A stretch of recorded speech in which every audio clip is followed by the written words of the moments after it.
Alrighty, we are live. What is going on, everybody? Welcome in and welcome back to another episode of the Going the Distance podcast. My name is Ryan Bennell, and alongside me is my co-host Elijah Span. Got a great episode planned for today with the NBA draft coming up just tomorrow night. Elijah and I are going to be talking about a few of the top prospects as well as who we think should go in the top five. And Dan Snyder making yet another appearance on the GTD podcast My after God. yeah, but deservedly so with all this bullshit and buffoonery. Yeah. But we'll get into it in a second.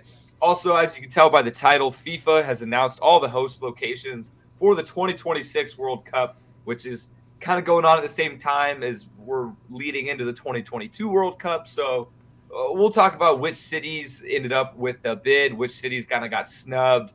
Most of those are football stadiums. So, I feel like our stadium knowledge there will be up to par because if it was like in terms of, I don't know, soccer stadiums, I mean, I guess the majority of MLS teams play in football stadiums, but neither here nor there. And we're going to close it out with a little bit of an extended episode or extended installment of Love It or Loathe It. But first, let's start out. Oh, I almost forgot the actual intros themselves. Be sure to go and follow us on social media over at GTD_sports, other than TikTok, where we are at GTDsports.com. You can check out our personal accounts as you see on screen. I am over at RyanBennell8, and Elijah is at ElijahSpan19. Be sure to go find all of our content on gtdsports.com. Elijah just mentioned he's got a new blog cooking up, so be on the lookout for that as well as some of the other shows on our network there. And last but not least, be sure to use code GTDS125 when you sign up at BetUS Sportsbook. Gives you up to 125% deposit bonus when you deposit. So be sure to check that out. And let's go ahead and get started with some highlight, low light. What do we got from this week, Elijah?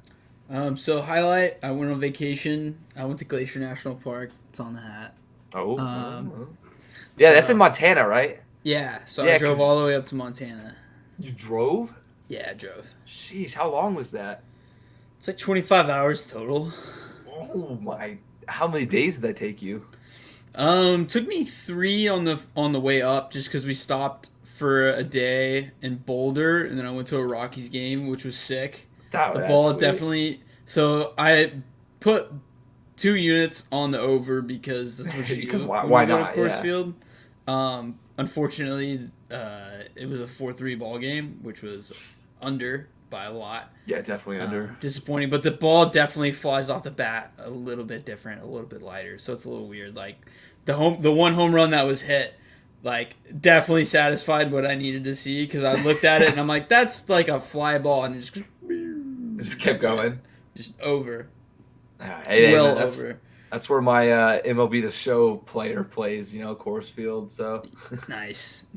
So that was cool, and much needed vacation. But low light is I've realized I need a new car. My truck is falling apart.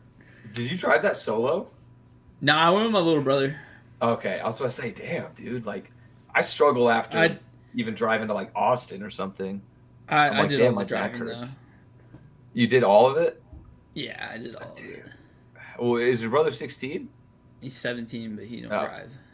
Damn. All right. Well, shit. Yeah. More power to you. It's tough. Yeah, because I It's remember tough. texting you and you were like, "Yeah, I'm in Montana," and I was like, "What the fuck is possibly in Montana?" Like, it's just one of the states that I forget exists. But I mean, I guess Hey, there's national There's parks. cool. There's cool shit. Did you see my story? I was Yeah. popping off. It looks beautiful. I mean, It like, was. everything out there. But I don't know. I guess I need to explore the outdoors a little bit more. Yeah. So My highlight is I finally got. I feel like most of my highlights have been golf related lately, but finally That's got cool. a set of wedges. So yeah, and I've been playing a lot of golf, so I guess that's mostly why. But finally got a set of wedges. I got the Kirkland set from Costco, pretty standard. But I had a few buddies ask me, they're like, "Dude, like, why would you get Kirkland golf clubs? Like, I didn't even know they made golf stuff." And I'm like, "Well, you'd be surprised. Like, they're actually super highly rated." Oh, so you actually got him? Yeah, I got the I Kirkland was. set. Cause wasn't it I was the one who told you like just go ahead and get the Kirkland set? Yeah, you did. You were the Okay. one that kind of incentivized it, and my brother uses them as well. So How are they? I have not gotten to take them out yet. I literally got them like Oh, 2 days dude. ago, and I have not Oh been my out. god. I would have gone anytime get a new club, you just go to the range instantly to test them out. I'm probably gonna go to the range tomorrow. Honestly, Yeah, that's a good call. It's a good call. Just use nothing but those three. Get used Yeah, to because them. I got a 52, 56, and a 60. And I'm most excited for the 60, but I hear that a 60 degree is also like the most frustrating club in the world because you either top the shit out of it or duff it like no Not tomorrow. me. My 60's money. Yeah? Dude, my chipping. That's a club. That's the club I was hitting all those flop shots with. Dude, yeah, your chipping was really good last time we went out. I remember not when we went and played, but this past time I went. I don't know what it was, bro, but because I only have two wedges, and it's a pitching wedge and a utility wedge, which I don't even know what degree my utility wedge is. I think it's a 50 and a 52. But like anything from like 50 to 70 yards out with that, I was just money. I don't know why. Like, I wish I could continue to do so, but golf is a game of inconsistencies. True. Fun game of inconsistencies, but alrighty. And then my low light is, I don't know, it's kind of a low light, but I guess it should be a positive thing. I've been kind of taking it slow with sports betting. I'm set to move to Arizona in a month right now, assuming all things go accordingly. Who knows what will happen in the next month? But if I end up in Arizona, then sports betting's legal, and I don't really have to worry about this all the bogusness with dealing with a bookie because the past few weeks have been very annoying. I have been owed money that I am not getting, which is the exact opposite of what normally happens with a bookie. Like typically it's the guys ghosting or the bettors just ghosting or ignoring the bookie, not trying to pay out. But nope, this time it's the bookie just being like, yeah, dude, sorry, we don't have money. So Yeah. kind of annoying, but I'm very much looking forward to once I get to Arizona and I'm able to place in-person tickets every time.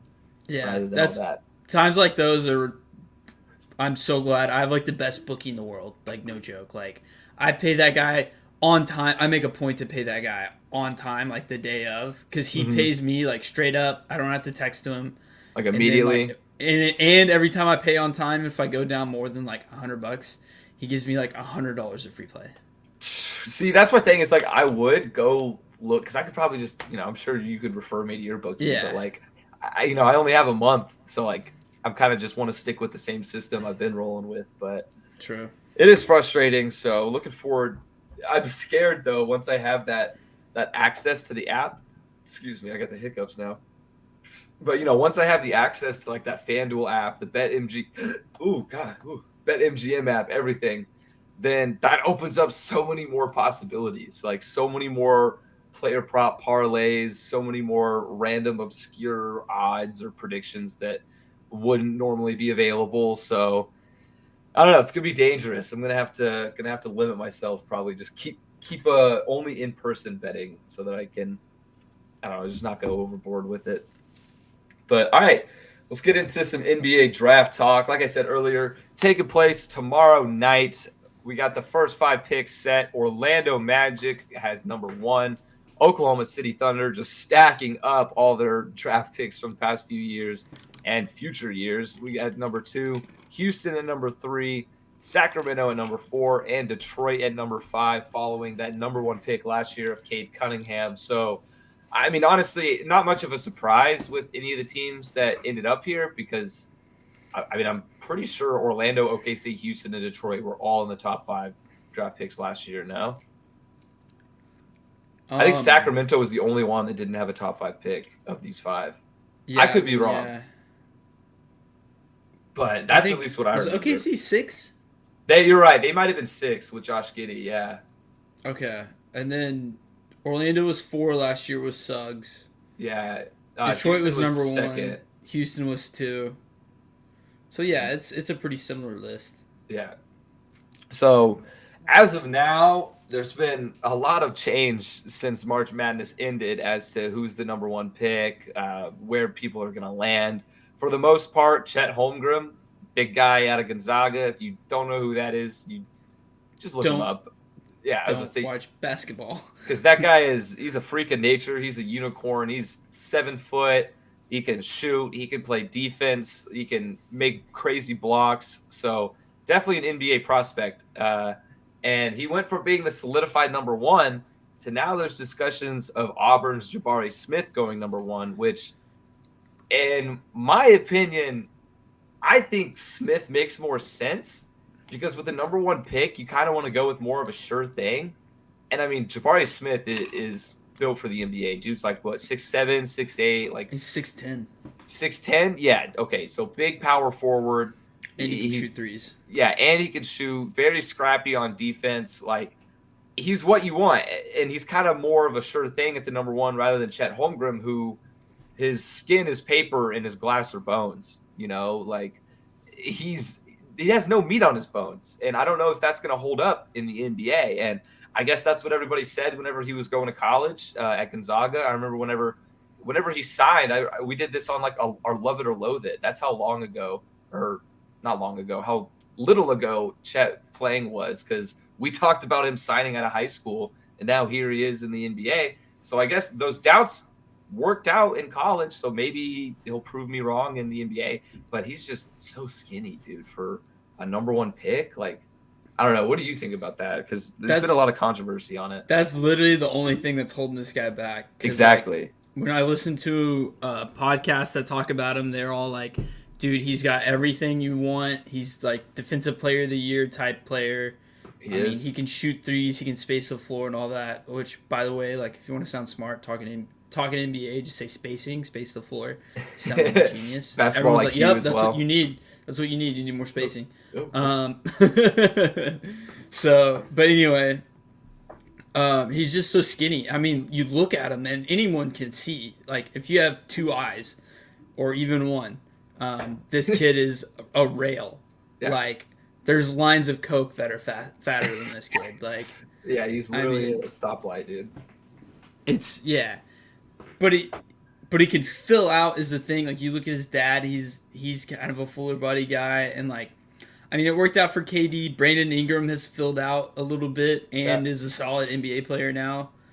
He's not probably lived up all the way to the hype of the number 2 overall pick, but he's had a good career. He's had a good career. That's anything for draft picks because NBA draft is such a crapshoot. Exactly, it is.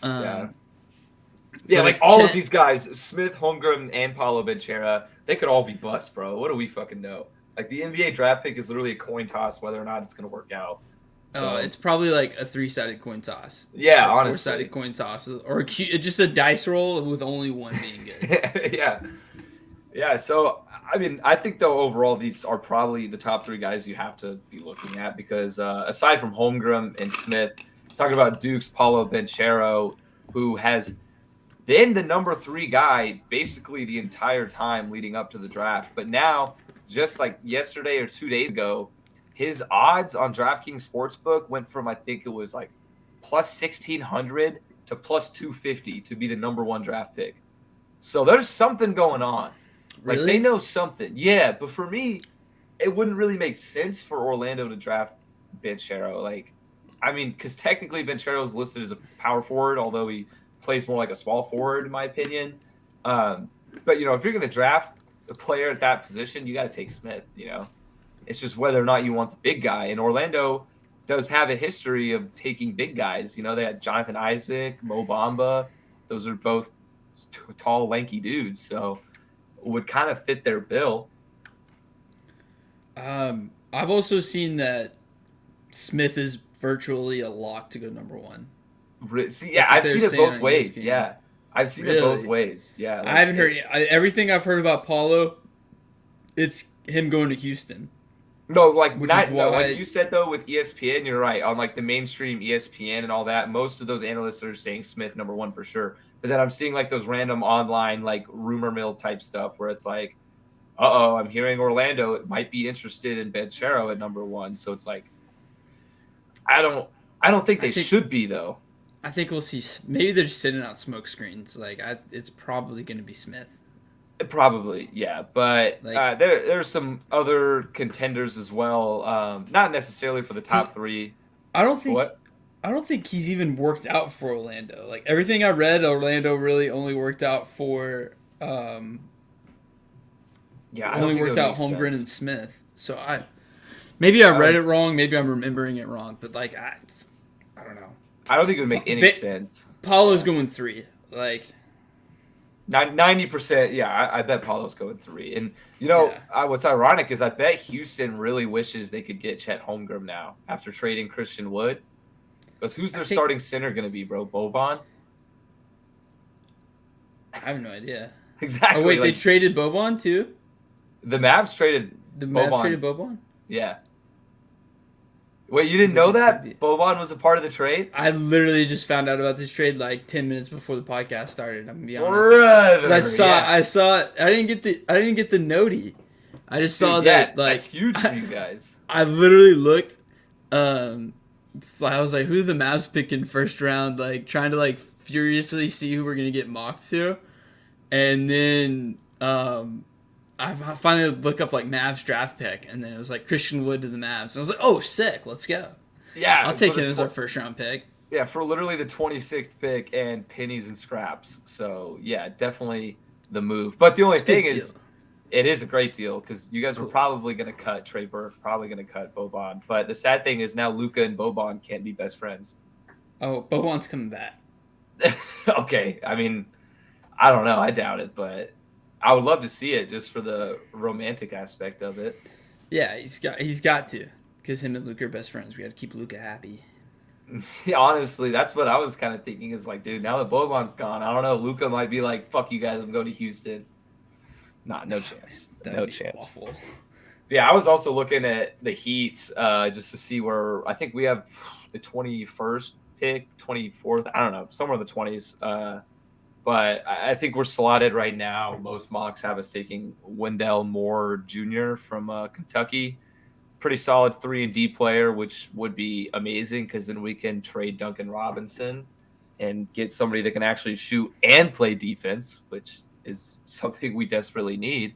But yeah, so overall, though, aside from the big three we've really already mentioned, Smith, Holmgren, and Banchero, there's a few other names that will likely round out the top 10. Not exactly sure where they'll land in there, but you got Jaden Ivey from Purdue, Benedict Mathurin out of Arizona, Keegan Murray from Iowa, Shadon Sharp from Kentucky, and even Dyson Daniels, who is that 19-year-old from the G League Ignite, has a lot of buzz around him. But I don't know much about G League prospects, honestly. So overall, though, let's go ahead and do what we think as like a mini mock draft, because honestly, once we get down past 10, there's only a few guys I'll be able to talk about, like Ochai Agbaji, right, from Kansas. Yeah.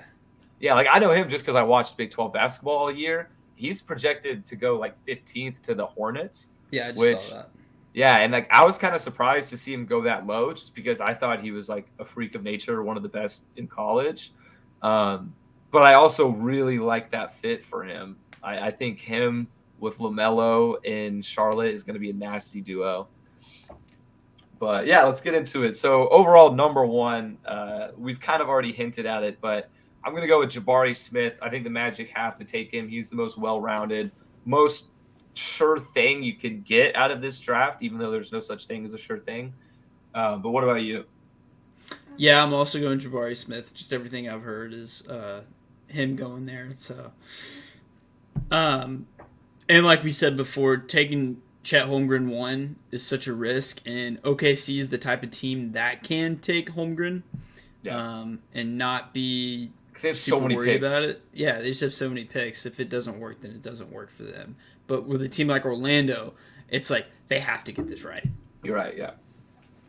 Yeah, I think that's definitely a reason to lead Smith. And then I guess that tunnels into number 2. I think we both have pretty identical top 5s, but I'm going Chet Holmgren at 2 to OKC. Like the same reason you just said, they can take the risk, and a big body would not hurt their team right now. Mm-hmm. Yeah, Chet Holmgren 2 for me as well. I mean, yeah, I hope he pans out though. Yeah, I do too, because I think really cool what's because although I'm trying to think of who their current center is off the top of my head, but Evan Mobley? No, Mobley's Cavs. That's right. That's right. I'm blanking right now, but my point that I was gonna make was, when you have Josh Giddey, who is very talented, but he's like he's a tall point guard. He's like what 6'6", I think, point guard, Mhm. and or even taller maybe. And he's leading the team in rebounds or getting like 10 rebounds a game. There's definitely room for a big man to come in and make those plays. So Chet wouldn't be a bad fit. And then number 3, like we've already kind of said, you got to take Banchero here if you're the Rockets. I think him with Jalen Green is going to be a pretty good pairing, although I'm not necessarily sold on Jalen Green yet in the league. So what about you? I'm also going with Paulo. He's electric at Duke, and he deserves to be a top 3 pick. He did So, kind of come out like, wait, go ahead. Sorry. and I think that's probably why they traded Christian Wood, is because they are going to take Paulo, and they want to make room for him in the front court. Yeah, it makes sense. But it's also Paulo is one of those players to me where, and maybe this was just my ignorance and lack of paying attention, but he didn't really have much hype until the season started. Like once this year started, it was Paulo Banchero, Paulo Banchero, Paulo Banchero. I had never really heard of him in the media or anything until this season, which is like guys like Holmgren. I've heard of Holmgren since he was in high school. Yeah, Banchero I didn't really hear about until it was like that whole DUI thing that happened. Remember that? Oh, didn't people chant at him or something during Yeah, the it's because game? he was, uh, well, He was a him passenger, and right? Coach K's grandson. He was a passenger, but he was Yeah. definitely like some Yeah, people he were was saying definitely that drunk. he was definitely that he was driving, but they swapped places with Coach K's grandson, so he wouldn't get in trouble because he's the better player. Um, I mean, wait, is Coach but K's grandson on the team? yeah, he was Oh shit, really? Oh, he was. Then he wasn't after last that. year. No, I think he might be a senior. I don't know. Well, Or because he is, or he was. I don't keep up that with would that actually shit. make a lot of sense if if Banchero was the only basketball player, I'd be like swap fucking seats right now, bro. Like, Yeah. yeah, I No, would do yeah. that too. Coach K's grandson would definitely be the one to take a hit. But Yeah, um nah, this is probably a layup for Houston, and him and Green would be an interesting pairing. yeah, it would be fun to watch. And then also going to number 4, this is a player who has kind of climbed the ranks throughout the combine and throughout interviewing and working with the teams, and that's Purdue guard Jaden Ivey, who definitely got bested by St. Peter's Doug Eder. If you remember Dougie Doug from March Madness a few months ago, when St. Peter's took down Purdue. But we can't let that last game give us a bad taste because Jaden Ivey is a baller. In terms of point guards, he reminds me a lot of Davion Mitchell whenever he played at Baylor. And Davion Mitchell, although he hasn't necessarily blossomed in the NBA, he's been a solid role player for the Kings the past couple of years.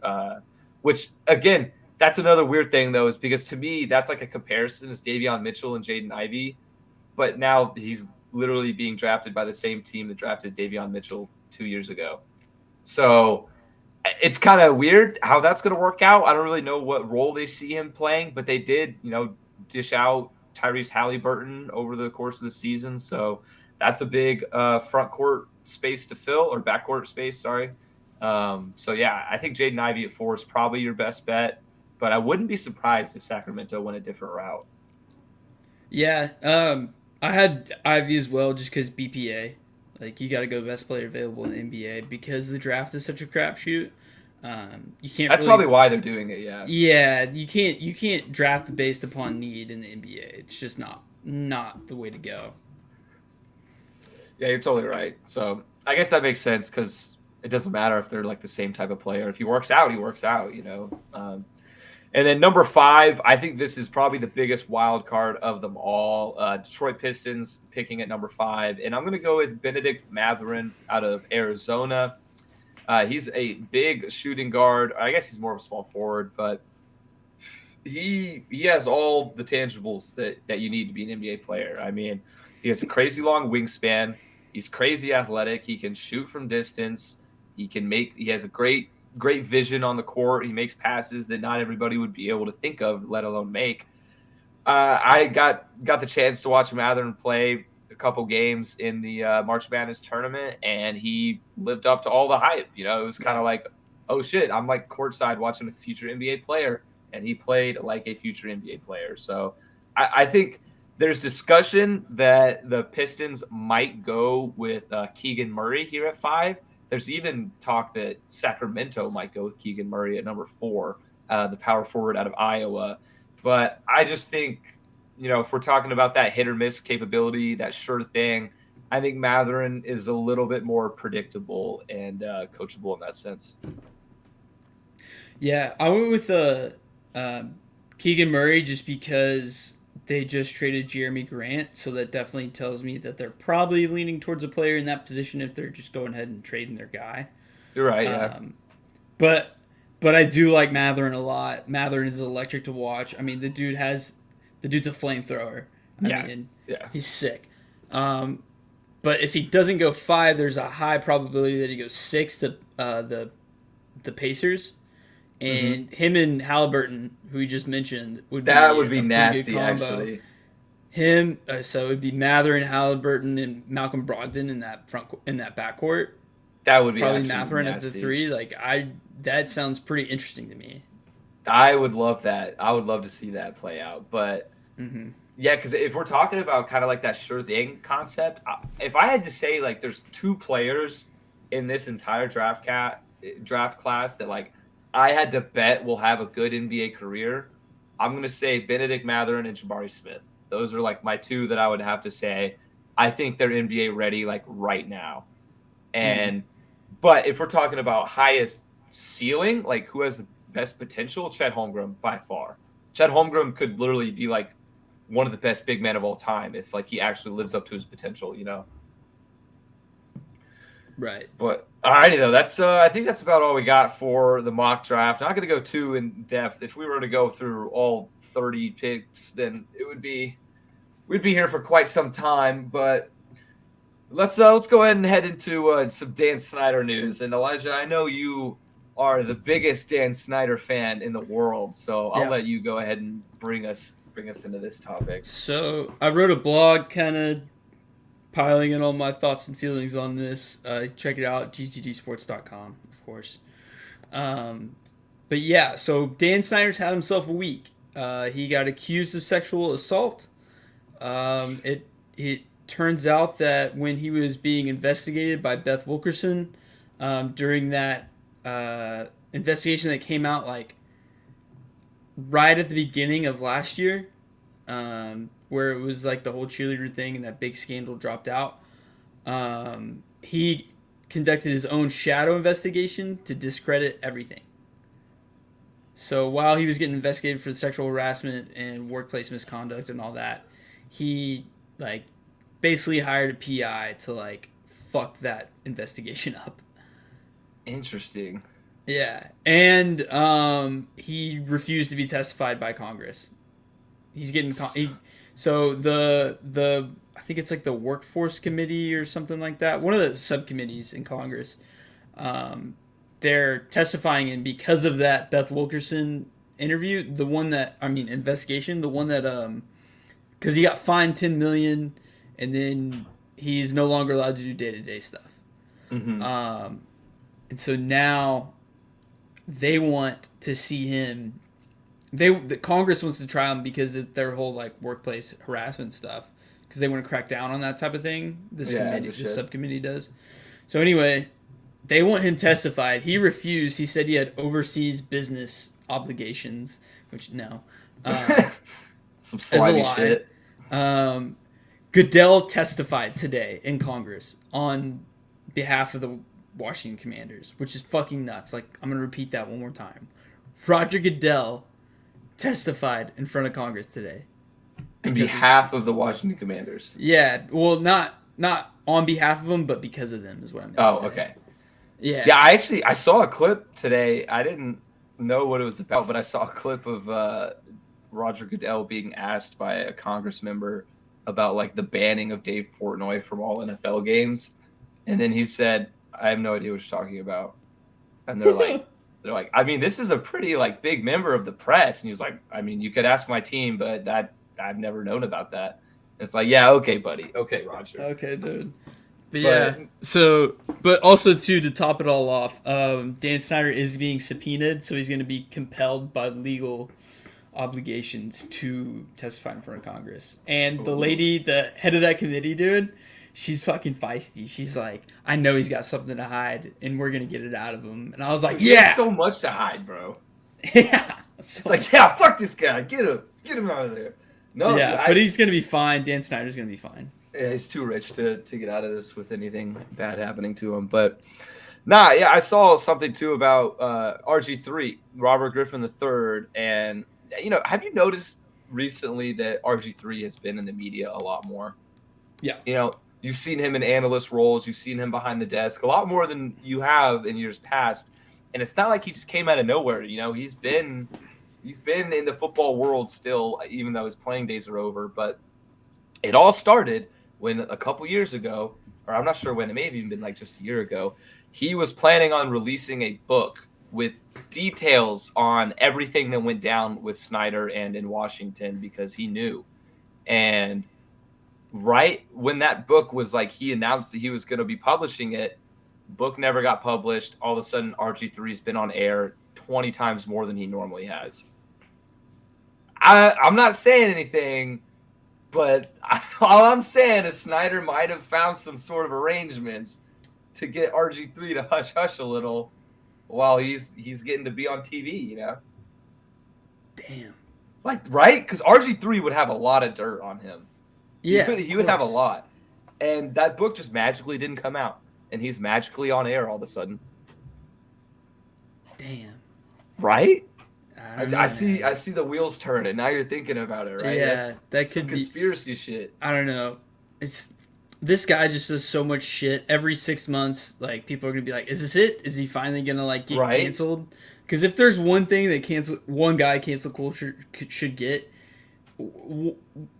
Dan Snyder should easily be one of those guys. Yeah, I don't know how he hasn't already, bro. Like, it's just been piling up. He just it's does the so NFL, much man. bullshit. They just don't care. It's not like the NBA, where NBA is very like forward thinking and like in that terms of social justice and all that. Because like when Donald Sterling came out with his comments, like Adam Silver wasted no time. Zero time, yeah. He's like, owners meeting, let's get this guy the fuck out of here, and all the other owners were like, yeah, let's get on board. So yeah, sure, yeah, sounds good. And then, but Goodell said today too, he was like, I have no authority to remove him from power. And I'm like, yeah, you're right, but you could also do what Silver did and be like, hey guys, like maybe we should do something about this. That's what I was going to say. Is like he may not be able to directly just get him out of the league, but yeah, like bro, you're Roger Goodell, you're the commissioner, you can do. He's covering his ass. I mean, and we talked about RG3 and knowing secrets about the football team.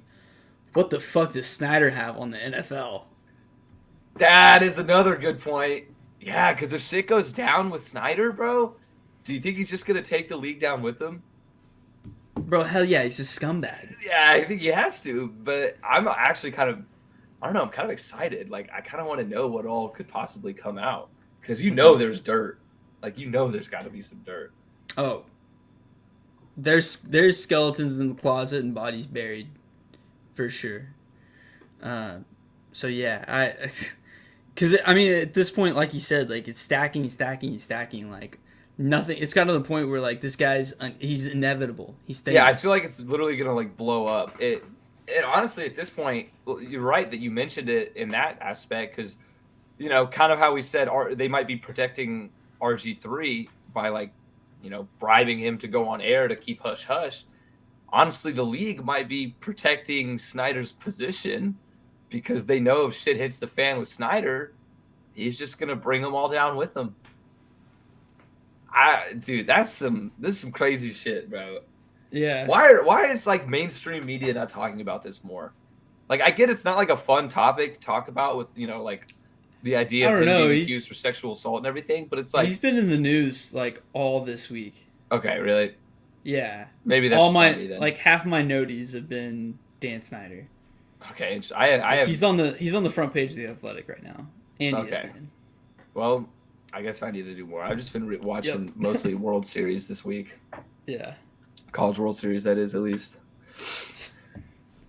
But yeah, overall scumbag, Dan Snyder. Yeah, don't like him. Yeah, so sell the team, Dan. Moving from one football to another football, we got FIFA announces the host locations for the 2026 World Cup. So before we get into the 2026 World Cup, I just want to talk about how we should currently be watching the 2022 World Cup games right now. As Agree. we speak, the World Cup should be going on. It's June. It is the 4th year after the last World Cup. And as a soccer fan, I am sick of it and I fucking hate it.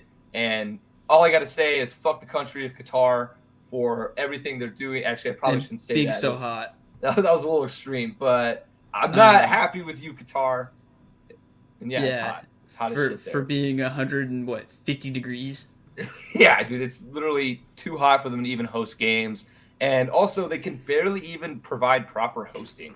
Like, they had to add on extensions to stadiums to like fit enough seats and everything. So like, it's not going to be a pretty sight. But the 2026 World Cup will be a pretty sight because it's going to be held in North America with 60 of the games being held in the United States, with Canada and Mexico each hosting 10.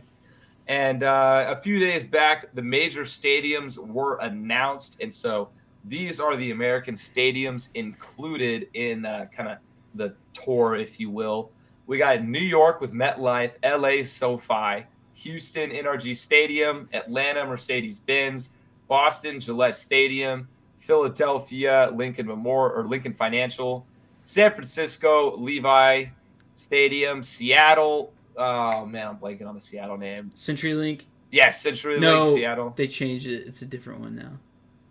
That's what I know it as. Yeah, you're right. I know it is the CenturyLink, but it's different now, and I can't remember. Okay. Well, anyway, Seattle's field, Dallas, we got Cowboy Stadium in there, Miami with Hard Rock, and then Kansas City with Arrowhead. So overall, that list sounds pretty solid. And, you know, as a couple of DFW boys, I'm not complaining because the semifinal is set to be played in Dallas. Let's go. So, yeah, I have no idea where I'm going to be living by then or where my career will be at. But I will spend however much money it takes to go to that game in Cowboy Stadium. I will be saving my money from this day forward.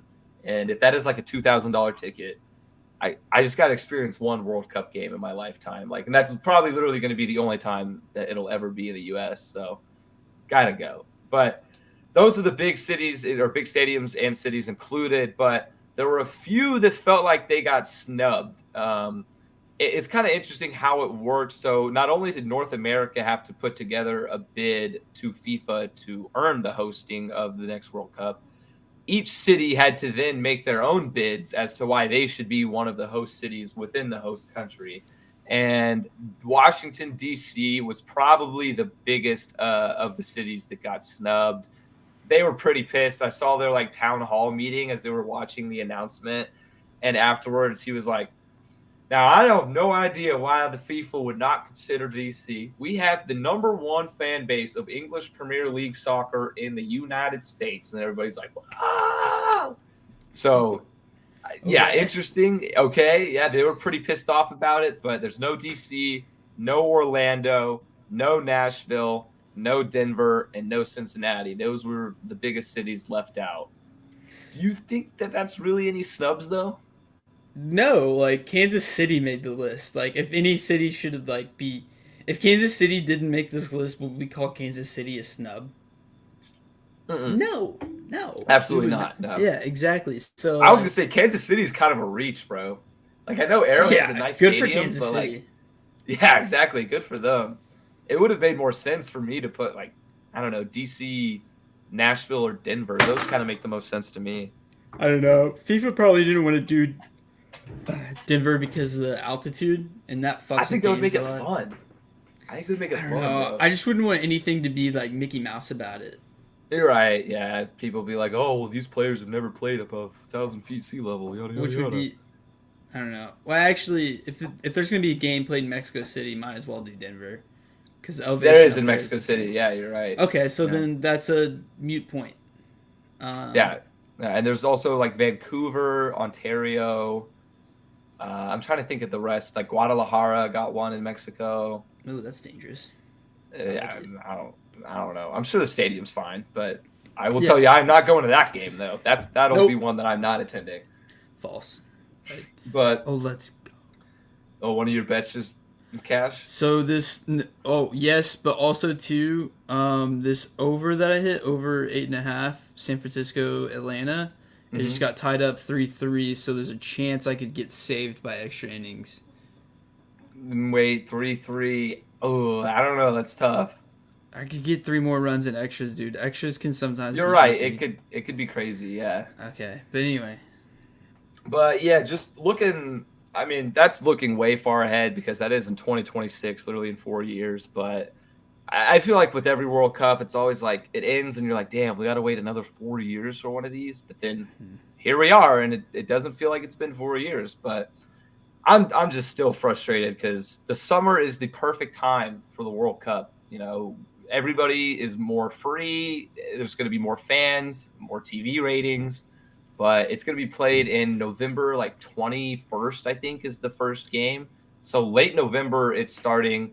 So I guess we'll be able to watch it on Christmas break if we still have Christmas break.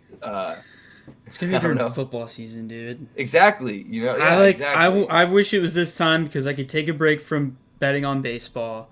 I could bet on some soccer, some World Cup action, love it, be fully invested in it. But it's gonna be during football season. You can't compete with that. I'm not gonna let anything take away from my football gambling. See, for me, I'm not letting anything take away from my World Cup because there's only one in 4 years. I'm probably gonna. The thing about football though is it's all on Saturday, it's all on Sunday. The World Cup's gonna be going on during the week. Thank God, because if it's trying to compete on a Saturday or a Sunday, sorry, dude. I get that. No, you're right. I get Not happening. It depends though. It depends for me. If it's like a random group stage of fucking Algeria versus Ghana, then like I'm gonna choose football over that. But if it's an elimination game of Argentina versus Portugal, like you bet your ass I gotta watch that. Oh no, not happening. Sorry, bro. One day. Have you seen the Red Zone channel? Have you seen it? I have. Okay. I'm just making sure. Also, I'm kind of scared to bet on the World Cup because the last World Cup happened like right before I started betting. I started betting a few months after it. So I don't even know, dude. It's dangerous, man. I bet on the Euros. Just bet on all games to draw in regulation for elimination games. Honestly, not a bad bet. It gives you some juice. Yeah, it gives you some juice. But in terms of this upcoming World Cup, though, we are going to be without a few big, I guess, blue blood countries, if you will. I guess that's not really a term for international sports, but we're going to roll with it. We're American. The blue blood country is not in it. Italy, after winning the Euros in 2020 and missing the World Cup in 2018 for the first time ever, have now missed it twice in a row. So that's absolutely absurd. Italy's not in it. And then Russia is another big one. They were ranked number 35 in the world. They were literally the hosts in 2018, and now they're missing out. Then other big names, you got Ireland, you got Egypt. Mo Salah won't be in the World Cup. Nigeria is a big African team that seems to make it every single time. And also Ivory Coast, a.k.a. Cote d'Ivoire. They're not great, but they make it. Ivory Coast, international soccer blue blood. Okay, blue blood, maybe not, but let's see tournament regular or World Cup regular because they make the World Cup. Ivory Coast, they make the World Cup. Okay. But yeah, they don't do shit in it. You're right. So I guess really the only blue blood that was left out was Italy because that just makes no sense. Russia's banned, right? Or do they? It's complicated. It's complicated. They can make it under like the committee, like the athletic committee of Russia or something, just like they did in the Olympics. You remember seeing that? Yeah, the IOC. Yeah, or whatever it is. Yeah. So that's just ban them. Yeah, I mean, regardless, they're not going to be able to. They didn't make it, so that's on them for sucking. But alrighty, and overall, I think they did a pretty good job with the host cities. I'm not too mad about any of the snubs, but all right, let's get into some love it or loathe it. We got a bit of an extended version this week. So, Elijah, you want to start us off, or how do we want to do it? Yeah, so Gronk retires. I don't know how I feel about this one. What? I love Gronk. Yeah, it's like I love Gronk, and I love that he's probably making the best decision for himself, I want to But see him. And exactly, him, yeah, Brady being there without Gronk is kind of sucks. it's gonna be weird. Yeah, Yeah. I'm not a fan of it, but Um, Gronk with no more Gronk and Brady. Name top 5 quarterback tight end duos of your. that's tough. Because Dude. I was thinking Matt Ryan, Tony Romo and Gonzalez, Witten.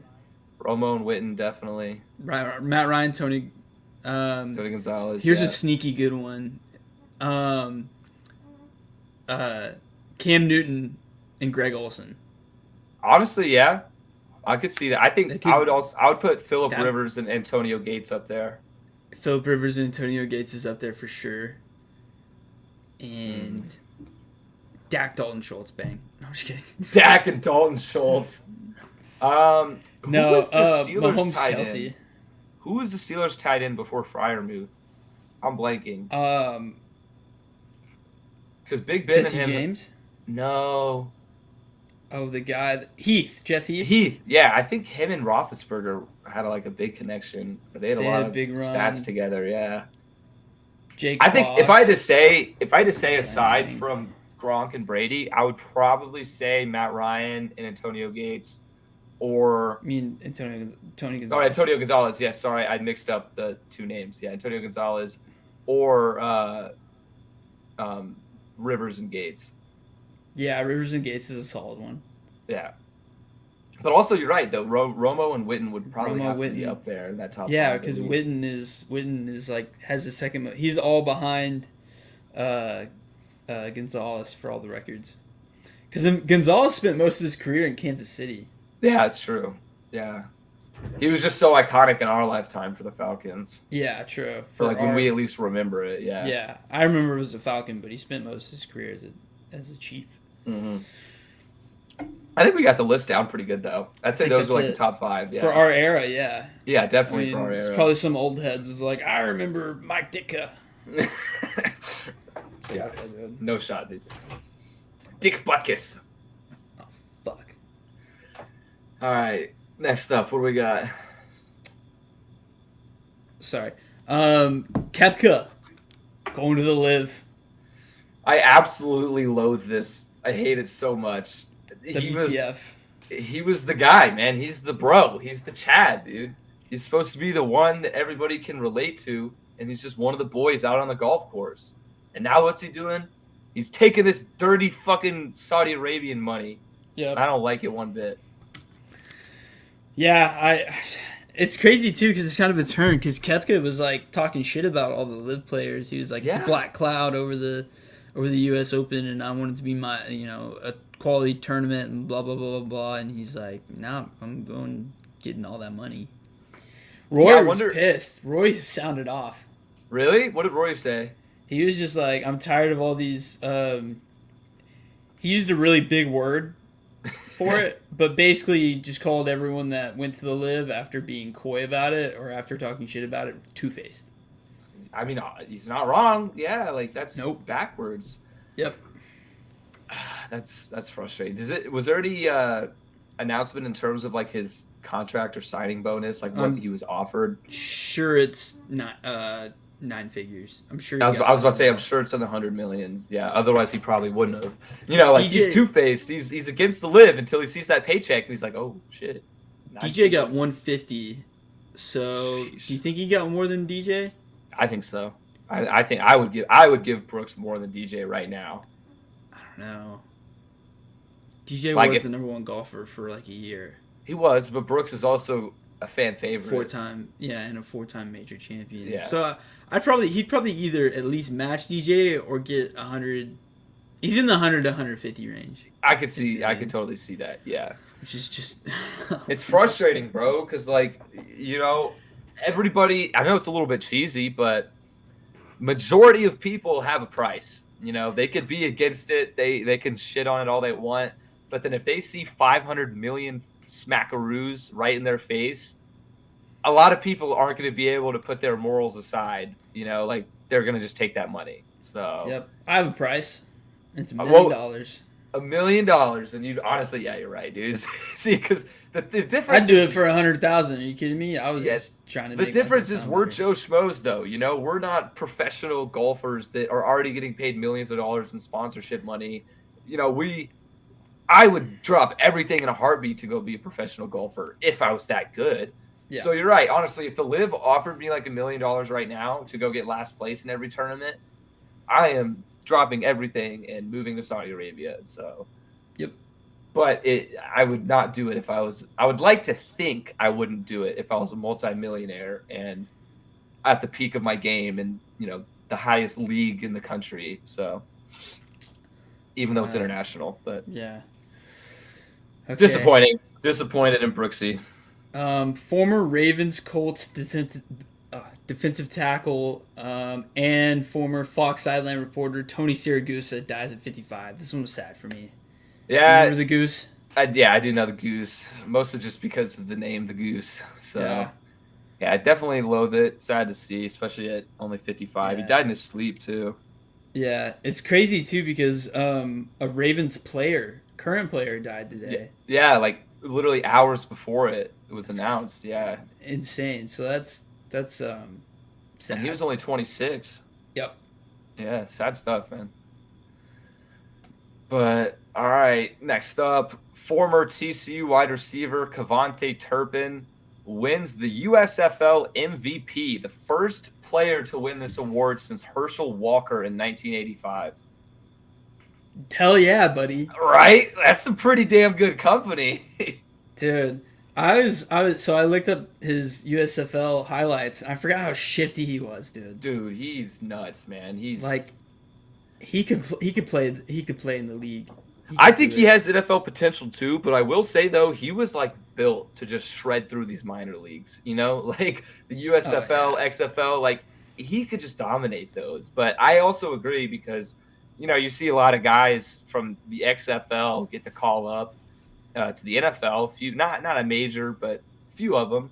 And I think we're probably going to see that over the next month now that the USFL season is over. A few guys that deserve the call might get a chance at camp. And I think Cavante Turpin, who is literally the league MVP, if anybody's going to get a shot, the league MVP has to get a shot, True. So I wouldn't be surprised. Dude. I think it'll happen. He could be a gadget guy. He could. Yeah, I mean, he's got the punt return specialist. Yeah, punt return specialist, and just he's got so much speed. He's got Tyreek speed. He's got Tyreek shiftiness, dude. Like he bounces around, Tyreek-esque. I'm not gonna compare him with Tyreek. Yeah. Well, yeah, you could put him in for like end around plays, jet sweeps, little quick slants across the middle of the field. Like, yeah, that's where he just eats. That's where he demolishes. And also his team, the New Jersey Generals, are now in the semifinal for the USFL. So they're one of the only 2 9-1 teams. And I'm kind of bummed because who did you pick at the beginning of the season as like who are you gonna roll with? I think I was the Breakers, New Orleans Breakers. New Orleans Breakers. Okay, we both didn't do too hot because I think the Houston Gamblers, finished with like a 1-9 record or a 2-8 record, something bad. It was really bad, so that's disappointing. But it is what it is because I watched maybe like 1/4 of USFL all year. Yeah, I didn't get to watch any of it. It's on Fox, and I just don't have that type of capability. And I didn't really find streams for it either, so... It's not worth it to find a stream for it. Yeah. I'd rather watch regular season baseball than USFL, honestly. Mm-hmm. But, alrighty, next up, Matt Fitzpatrick wins the U.S. Open. Yeah. I unfortunately didn't get to watch any of the U.S. Open because I was on vacation. So tell me about it. Yeah, so no idea who this guy is. Yeah, Fitzpatrick is. I also barely knew who it was, or knew who he was going into it, because for a while McIlroy was up there in the leaderboard. Justin Thomas was after like day one, but then just crashed and burned. Hideki had a good tournament. I'm trying to think of who else, but. No, so Matt Fitzpatrick won I think it was the 2016 amateur or like the 2015 amateur.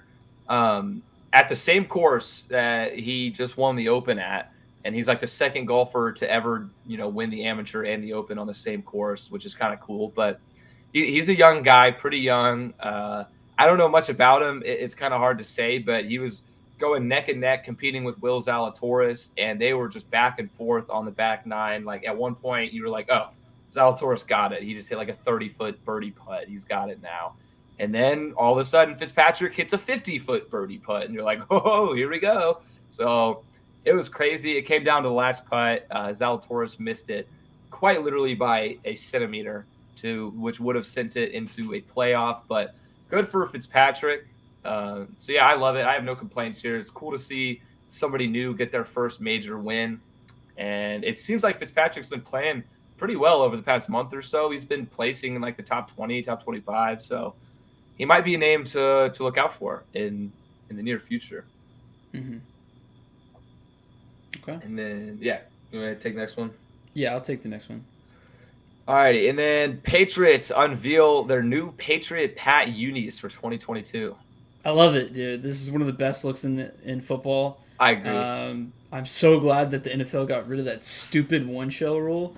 So now we can start seeing some Patriot Pats. I'm hoping the Cowboys do their throwbacks with the white helmets for Thanksgiving Day. Those are iconic. That would be classic, yeah. But yeah, no. I mean, look it up. They kind of modernized the look a little bit. Because you know how they have those shoulder stripes with their new unis? Mm-hmm. They kind of added a shoulder stripe that had that same kind of energy. It's like a little modern take on it. A modern take on it. Yeah. So, but they still look clean, pristine. Yeah, dude, I love those unis, man. They're so how could you not? One of the best of all time, if not the best, honestly. Like they're up there. They really are.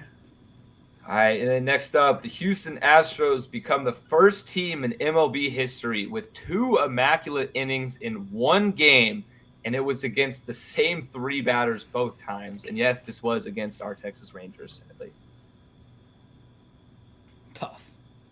Tough. Yep, that's a good way to put it. No, that's pretty sick though. I love baseball stats like that. It is cool. I've noticed though, like, last season I remember in our Love It or Loathe It segments, we would literally be like, I'm getting tired of these no-hitters, We were getting tired of all these no-hitters because it's supposed to be this oddity, this special occurrence that was happening 6 times a month, and at one point in the season. And then now I think there's been 2 no-hitters all year. Mm-hmm. So I don't know what's going on there, but, like you said at the beginning of the year, the unders are hitting at a crazy rate as well. But that kind of like, I don't know. What's the word I'm looking for? Well, the unders, no, not as much anymore. Okay, really? It's kind of balanced out. It balanced out. Makes sense. But, yeah, that's just weird to me. I don't know. All right, and then, here, I'll take the next 2. I'll take the last 2. Okay. Fernando Tatis Jr. has the 5th most All-Star votes for shortstop despite playing 0 games this year. What a joke. Yeah, so I loathe this just because it's absolutely ridiculous. Whoever's responsible in the MLB for all-star voting or allowing fans to have a vote needs to fix this or eradicate this immediately because this is bogus. This is the same reason Andrew Wiggins was an all-star starter in the NBA. God, that's a tongue twister, all-star starter. But it's just, I get it. The fans should have a vote. They should have a voice. But if they're going to do ridiculous shit like this, take away their privileges, just take them away. Treat them like a kid with a toy. They can't vote right, and they don't need to be voting at all. Yes, Fernando Tatis is electric. Yes, he probably would make the All-Star if he was playing this season, but he's not. He's not. Yeah, I know it's a popularity contest, but goddamn. Yeah, it's like he's literally not playing, so yeah. It's frustrating. All right, here's another crazy stat. Texas has made the College World Series more times, 38, than they have not made the College World Series, 37. Yeah, so I both love and loathe it. I love the fact that this is just an absurd stat, but I loathe the fact that it's UT of all teams that got this stat. Mm-hmm. Wait, what? Was that a timeout? It was a UT. Oh, oops. Okay, I was about to say, what are you timing out? But no, that's disgusting. No need for that. We don't do that here. But it's kind of crazy to think, their baseball program's only been around for 75 years, and they've not only made the postseason, but made the College World Series 38 fucking times. That's absurd, especially with, you think about baseball being one of those games where anything can happen on any given day. And that's kind of like you see with Oklahoma, who's in the College World Series final right now and who's literally predicted to get like fifth in their conference. So baseball's baseball. Weird shit happens, but this is absurd that they've been this good for this long. I don't like it. But alrighty though, that is all we got for this week's episode. Looks like we just barely made it to that 1 hour mark. So perfect. I think that worked out. So tomorrow night, tune in. NBA draft going on. We'll have our reactions to that, see how things have shaken out on next week's episode, as well as likely some more football talk. We teased it a little bit with some shitty Dan Snyder news because fuck Dan Snyder. But anyway, thank you guys for listening, and we'll be back on next week. See you guys.